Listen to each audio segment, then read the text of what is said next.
안녕하십니까. 더불어민주당 최고위원 장용태 의원입니다.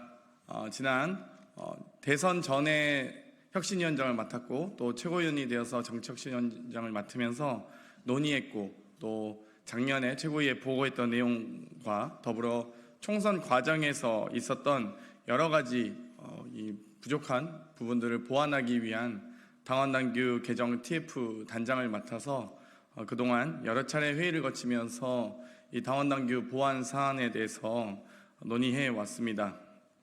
오늘 최고위에 보고를 드렸고 그 결과를 국민과 당원께 보고 드리고자 합니다. TF에서는 당원권 강화를 위한 당원당규 규정을 개정하고 총선 과정에서 확인된 불명료, 불합리, 비현실적인 규정들을 중심으로 정비하고 향후 정치 변동성을 대비하고 또 불필요한 당원당규 규정을 정비하는 등 총 20여 개의 당원당규 개정안을 마련했습니다. 먼저 당원권 강화를 위한 개정안부터 말씀드리겠습니다. 첫째, 당원당규상 전국 대의원대회 명칭을 전국 당원대회로 일괄 개정하는 안입니다. 둘째, 당헌 25조 1항에서 규정하는 대의원 권리당원 반영 비율의 20대 1 미만 제한 규정을 시도당 위원장 선출 방법에도 동일하게 적용하는 안입니다. 셋째, 국회의장단 후보자 및 원내대표 선출 선거에 권리당원 유효 투표 결과를 20% 반영하는 안입니다. 넷째, 당원 중심 정당을 위해 중앙당 전담부서에 당원 주권국을 설치하고 자발적인 당원 활동에 관한 업무 일체를 전담하는 안입니다. 다음으로 제22대 총선 과정에서 확인된 불합리, 비현실적 규정을 정비했습니다.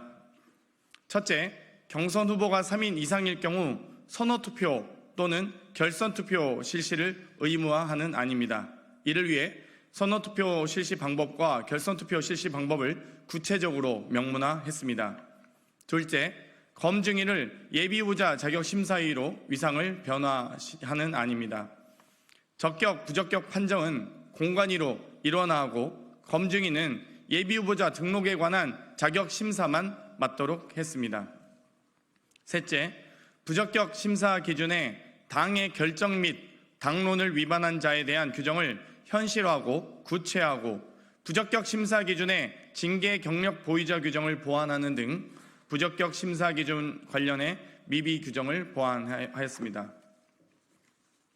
넷째, 공천 심사 또는 경선 진행 중에 허위 사실 발견 시에 후보자 자격 박탈 조항을 명문하여 후보자 제출 서류 의무를 강화하고 감산 기준일을 당의 선거일로 통일하고 심사 및 경선 관련 가감산 조항을 개정, 신설하는 등 공천 과정에서 확인된 미비한 규정을 정비했습니다.